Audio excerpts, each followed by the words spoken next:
ಸ್ನೇಹಿತರೆ, ನಮ್ಮ ಭಾರತ ಆಪರೇಷನ್ ಸಿಂಧೂರ್ ನಡೆಸಿದ ಬಳಿಕ ಅದರಿಂದ ಸಾಕಷ್ಟು ವಿಷಯಗಳನ್ನು ಕಲ್ತ್ಕೊಂಡು ಅದರ ಪ್ರಕಾರವೇ ತನ್ನ ಸ್ಟ್ರಾಟಜಿಗಳನ್ನು ಕೂಡ ಮಾಡ್ತಾ ಇದೆ. ಆಪರೇಷನ್ ಸಿಂಧೂರ್ನ ವೇಳೆ ಪಾಕಿಸ್ತಾನಕ್ಕೆ ನಮ್ಮ ಬ್ರಹ್ಮೋಸ್ ಮಿಸೈಲ್ಗಳು ಎಷ್ಟು ಹಾನಿಯನ್ನು ಮಾಡಿದ್ವು, ಅಷ್ಟೇ ಪ್ರಮಾಣದ ಹಾನಿಯನ್ನು ಕಾಮಿಕಾಜೆ ಡ್ರೋನ್ಗಳು ಕೂಡ ಮಾಡಿದ್ವು. ಅದನ್ನೇ ಗಮನದಲ್ಲಿ ಇಟ್ಕೊಂಡು ಈಗ ನಮ್ಮ ಭಾರತೀಯ ಸೇನೆ ಅತಿ ದೊಡ್ಡದಾದ ಡ್ರೋನ್ ಆರ್ಮಿಯೊಂದನ್ನೇ ನಿರ್ಮಾಣ ಮಾಡುವುದಕ್ಕೆ ಮುಂದಾಗಿದೆ. ಸ್ಕ್ರೀನ್ ಮೇಲೆ ನೀವು ಆರ್ಟಿಕಲ್ ನೋಡ್ತಾ ಇರ್ಬೋದು. ನಮ್ಮ ಇಂಡಿಯನ್ ಆರ್ಮಿಯು 850 ಲಾಂಗ್ ರೇಂಜಿನ ಕಾಮಿಕಾಜೆ ಡ್ರೋನ್ಗಳು ಮತ್ತು ಸಣ್ಣ ಗಾತ್ರದ ಕಡಿಮೆ ರೇಂಜ್ ಹೊಂದಿರುವ 30,000 ಡ್ರೋನ್ಗಳು ಸೇರಿದಂತೆ ಸುಮಾರು 3,000 ಕೋಟಿ ರೂಪಾಯಿಗಳ ವೆಚ್ಚದಲ್ಲಿ ಒಟ್ಟಿಗೆ 30,850 ಡ್ರೋನ್ಗಳನ್ನು ಖರೀದಿ ಮಾಡುವುದಕ್ಕೆ ಮುಂದಾಗಿದೆ. ಪಾಕಿಸ್ತಾನದಂತಹ ಒಂದು ದುರ್ಬಲ ದೇಶದ ಮೇಲೆ ಬ್ರಹ್ಮೋಸ್, ಅಗ್ನಿ, ಆಕಾಶ್, K1, K2 ಮುಂತಾದ ದುಬಾರಿ ಮಿಸೈಲ್ಗಳನ್ನು ಬಳಕೆ ಮಾಡಿದರೆ ಜಗತ್ತು ನಮ್ಮನ್ನು ಮೂರ್ಖ ದೇಶ ಅಂತ ಅನ್ನೋದಕ್ಕೆ ಆರಂಭ ಮಾಡುತ್ತೆ. ಇದನ್ನೆಲ್ಲ ಪಾಕಿಸ್ತಾನದ ವಿರುದ್ಧ ಬಳಸೋದರ ಅರ್ಥ ಒಂದು ಸಾಮಾನ್ಯ ಬಾಣದಿಂದ ನಾಶ ಆಗುವ ಗುರಿಗೆ ನಾವು ಬ್ರಹ್ಮಾಸ್ತ್ರವನ್ನು ಬಳಸಿದ ಹಾಗಾಗುತ್ತೆ. ಯಾಕಂದರೆ ಪಾಕಿಸ್ತಾನದ ಚೀನಾ ನಿರ್ಮಿತ ಏರ್ ಡಿಫೆನ್ಸ್ ಸಿಸ್ಟಮ್ಗಳು ಅತ್ಯಂತ ದುರ್ಬಲ ಸ್ಥಿತಿಯಲ್ಲಿವೆ. ಆಪರೇಷನ್ ಸಿಂಧೂರ್ನ ವೇಳೆ ಅದನ್ನು ನಾವು ಕಣ್ಣಾರೆ ನೋಡಿದ್ದೇವೆ. ಕೇವಲ 10 ನಿಮಿಷಗಳಲ್ಲಿ ಪಾಕಿಸ್ತಾನದ ಎಲ್ಲ ಏರ್ ಡಿಫೆನ್ಸ್ ಸಿಸ್ಟಮ್ಗಳು ಧ್ವಂಸವಾಗಿ ಕೆಲಸ ಮಾಡುವುದನ್ನೇ ನಿಲ್ಲಿಸಿಬಿಟ್ಟಿದ್ವು. ಇಡೀ ಪಾಕಿಸ್ತಾನದ ಆಕಾಶವು ನಮ್ಮ ಭಾರತೀಯ ವಾಯುಸೇನೆಯ ಆಟದ ಮೈದಾನವಾಗಿ ಬದಲಾಗಿತ್ತು. ಹೀಗಿರುವಾಗ ಬ್ರಹ್ಮೋಸ್ನಂತಹ ದುಬಾರಿ ಮತ್ತು ಕ್ರೂಸ್ ಮಿಸೈಲ್ಗಳ ಅಗತ್ಯವೇ ಇರೋದಿಲ್ಲ.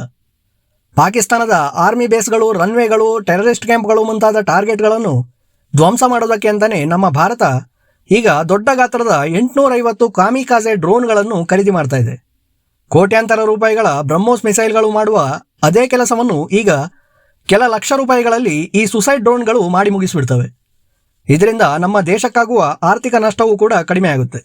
ಅಷ್ಟೇ ಅಲ್ಲದೆ ಇನ್ನೂ ಹೆಚ್ಚಿನ ಸುಮಾರು 30,000 ಸಂಖ್ಯೆಯಲ್ಲಿ ಸಣ್ಣ ಗಾತ್ರದ ಡ್ರೋನ್ಗಳನ್ನು ಕೂಡ ನಮ್ಮ ಭಾರತೀಯ ಸೇನೆಯು ಖರೀದಿ ಮಾಡ್ತಾ ಇದೆ. ಇವುಗಳನ್ನು ಪಾಕಿಸ್ತಾನವು ಲ್ಯಾಂಡ್ ಅಟ್ಯಾಕ್ ಮಾಡುವ ವೇಳೆ ಅವರ ಟ್ಯಾಂಕ್ಗಳು, ಆರ್ಮರ್ಡ್ ವೆಹಿಕಲ್, ವಾಚ್ ಟವರ್ ಮತ್ತು ಆರ್ಮಿ ಕ್ಯಾಂಪ್ಗಳನ್ನು ಧ್ವಂಸ ಮಾಡೋದಕ್ಕಾಗಿ ಬಳಕೆ ಮಾಡಲಾಗುತ್ತೆ. ಇವುಗಳ ಗಾತ್ರ ತುಂಬ ಸಣ್ಣದಾಗಿರುವ ಕಾರಣ ನಮ್ಮ ಭಾರತೀಯ ಸೈನಿಕರು ತನ್ನ ಬ್ಯಾಕ್ ಪ್ಯಾಕ್ನಲ್ಲಿ ಇದನ್ನು ಸುಲಭವಾಗಿ ಹೊತ್ತೊಯ್ಯಬಹುದು. ಇದನ್ನು ಆಪರೇಟ್ ಮಾಡೋದಕ್ಕೆ ಯಾವುದೇ ರೀತಿಯ ಕಂಟ್ರೋಲ್ ಟವರ್ನ ಅಗತ್ಯವೂ ಕೂಡ ಇರೋದಿಲ್ಲ. ಸೈನಿಕರು ತಾವೇ ಸ್ವತಃ ಸಿಚುವೇಶನ್ ಅನ್ನು ನೋಡಿಕೊಂಡು ರಿಮೋಟ್ನಿಂದ ಆಪರೇಟ್ ಮಾಡಿ ಟಾರ್ಗೆಟ್ನ ಮೇಲೆ ಈ ಡ್ರೋನ್ ಅನ್ನು ಕ್ರ್ಯಾಶ್ ಮಾಡುವುದು. ಇಂತಹ ಇನ್ನಷ್ಟು ಸೈನ್ಯ ಉಪಕರಣಗಳನ್ನು ಕಳೆದ ಕೆಲವೇ ತಿಂಗಳಲ್ಲಿ ನಮ್ಮ ಭಾರತ ಸರ್ಕಾರವು ತನ್ನ ಸೇನೆಗಾಗಿ ಆರ್ಡರ್ ಮಾಡಿದೆ. ಈ ಎಲ್ಲ ಆರ್ಡರ್ಗಳು ತ್ವರಿತವಾಗಿ ಪಾಕಿಸ್ತಾನವನ್ನು ಗಮನದಲ್ಲಿ ಇಟ್ಕೊಂಡೇ ಮಾಡಿರೋದಾಗಿದೆ.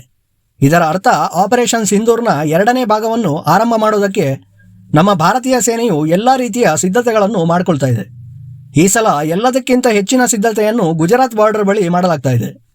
ನಮ್ಮ ಭಾರತೀಯ ಸೇನೆಯು ಮೊದಲಿಗೆ ಬ್ರಹ್ಮೋಸ್ನಂತಹ ಘಾತಕ ಮಿಸೈಲ್ಗಳಿಂದ ಪಾಕಿಸ್ತಾನದ ಎಲ್ಲ ಏರ್ ಡಿಫೆನ್ಸ್ ಸಿಸ್ಟಮ್ಗಳನ್ನು ಟಾರ್ಗೆಟ್ ಮಾಡಿ ಅವುಗಳನ್ನು ನಷ್ಟ ಮಾಡಿದ ಬಳಿಕ ಪಾಕಿಸ್ತಾನದ ಇನ್ನಿತರ ಪ್ರಮುಖ ಟಾರ್ಗೆಟ್ಗಳ ಮೇಲೆ ಇಂತಹ ಅಗ್ಗದ ಕಾಮಿಕಾಜೆ ಡ್ರೋನ್ಗಳನ್ನು ಬಳಸಿ ಅವುಗಳಿಂದ ದಾಳಿ ಮಾಡುವ ಮೂಲಕ ಅತಿ ಕಡಿಮೆ ಖರ್ಚಿನಲ್ಲಿ ಪಾಕಿಸ್ತಾನಕ್ಕೆ ಅತಿ ಹೆಚ್ಚಿನ ನಷ್ಟವನ್ನುಂಟು ಮಾಡುವ ಮಾಸ್ಟರ್ ಪ್ಲಾನ್ ಅನ್ನು ಮಾಡಿದೆ. ಪಾಕಿಸ್ತಾನವು ಕೂಡ ತುರ್ಕಿಯ ಸಹಾಯದಿಂದ ತನ್ನ ಡ್ರೋನ್ ಆರ್ಮಿಯನ್ನು ಬಲಪಡಿಸುವ ಕೆಲಸದಲ್ಲಿ ತೊಡಗಿದೆ. ಈ ಡ್ರೋನ್ಗಳ ಆರ್ಡರನ್ನು ಯಾವ ಕಂಪನಿಗೆ ನೀಡಲಾಗಿದೆ ಅನ್ನೋದರ ಬಗ್ಗೆ ನಾನು ನಿಮಗೆ ನನ್ನ ಮುಂದಿನ ವಿಡಿಯೋಗಳಲ್ಲಿ ತಪ್ಪದೇ ತಿಳಿಸ್ತೀನಿ. ಅದಕ್ಕಾಗಿ ದಯವಿಟ್ಟು ನಮ್ಮ ಈ ಚಾನೆಲನ್ನು ಸಬ್ಸ್ಕ್ರೈಬ್ ಮಾಡ್ಕೊಳ್ಳಿ ಸ್ನೇಹಿತರೆ. ಹಾಗೆಯೇ ನಮ್ಮ ಭಾರತೀಯ ಸೇನೆಯ ಈ ಡ್ರೋನ್ ಸ್ಟ್ರಾಟಜಿಯ ಬಗ್ಗೆ ನಿಮ್ಮ ಅಭಿಪ್ರಾಯ ಏನು ಅನ್ನೋದನ್ನು ದಯವಿಟ್ಟು ನಮಗೆ ಕಮೆಂಟ್ ಮಾಡಿ ತಿಳಿಸಿ. ಮುಂದಿನ ವಿಡಿಯೋದಲ್ಲಿ ಮತ್ತೆ ಸಿಗೋಣ. ಧನ್ಯವಾದಗಳು. ಜೈ ಹಿಂದ್.